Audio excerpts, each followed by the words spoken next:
Será que a Bíblia realmente ensina que nós não podemos processar os irmãos em Cristo? É sobre isso que eu quero falar com você nesse vídeo.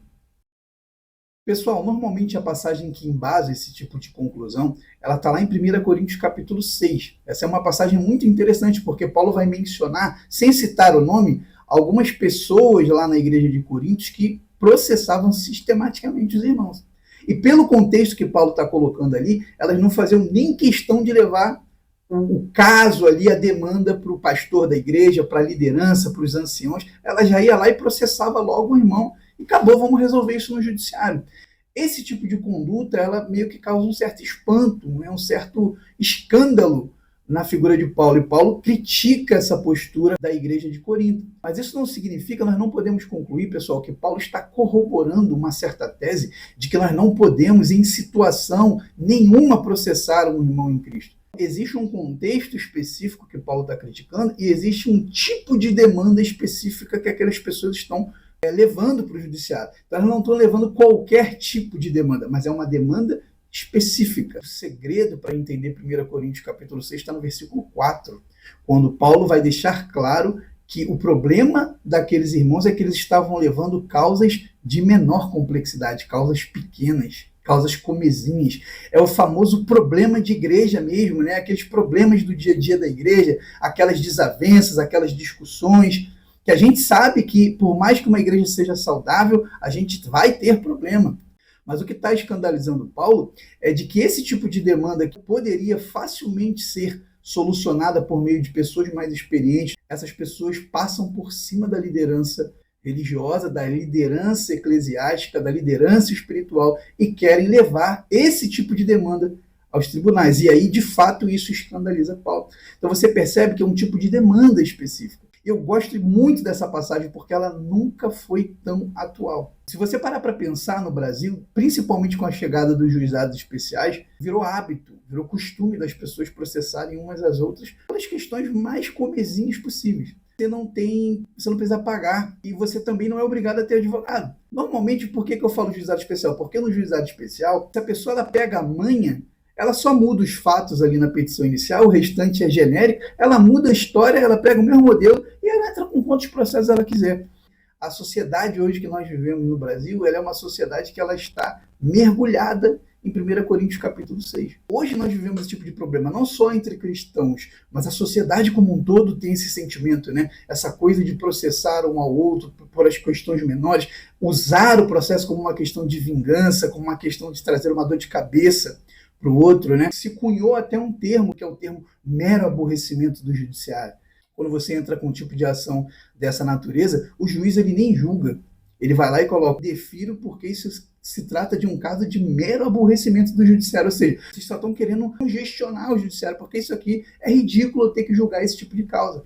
Então, é uma expressão que ficou, inclusive, conhecida popularmente. As pessoas realmente entram com a ação somente para aborrecer o juiz, aborrecer a outra parte, mas não há uma intenção de justiça por trás. Então observe que Paulo ele já está alertando a igreja do seu tempo desse tipo de comportamento. E por que hoje isso também é tão natural no meio da igreja? Porque isso tem a ver com a natureza humana. A natureza humana caída, ela gosta desse tipo de coisa. Ela gosta da vingança, ela gosta de trazer o aborrecimento. Agora, não significa que Paulo está legitimando criminosos, abusadores, estelionatários. E aí a gente tem um outro lado da moeda. Pessoas que se utilizam desse tipo de texto bíblico para se proteger, para criar um escudo sobre práticas de fato criminosas.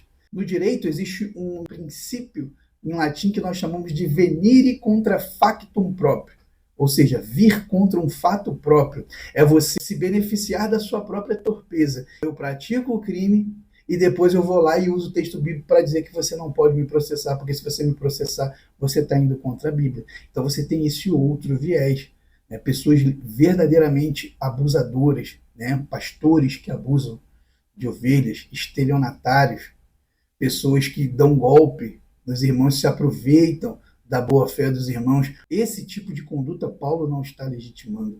E, infelizmente, muitas igrejas se utilizam desse tipo de passagem para poder, se não esconder a si mesmo, esconder pessoas que estão ali no alto escalão daquela igreja. A gente teve recentemente um caso envolvendo a igreja do pastor americano John MacArthur, onde havia uma mãe que vai denunciar ali para o corpo ministerial da igreja de que o seu esposo, que era uma pessoa influente na igreja, estava abusando dos filhos, e a orientação dele foi para que ela voltasse para casa, para que ela orasse, para que ela não deixasse o marido, porque isso não era bíblico, né? Esses tipos de texto, eles são muitas das vezes, infelizmente, utilizados para blindar pessoas. Graças a Deus que esse é um caso que se extrapolou ali a esfera da igreja, se tornou um caso público, mas quantos casos da igreja do John MacArthur não tem por aí e a gente não sabe de nada? Isso está acontecendo agora aqui enquanto você está assistindo esse vídeo, e tem pessoas hoje utilizando esse texto bíblico para poder ser um escudo contra práticas criminosas.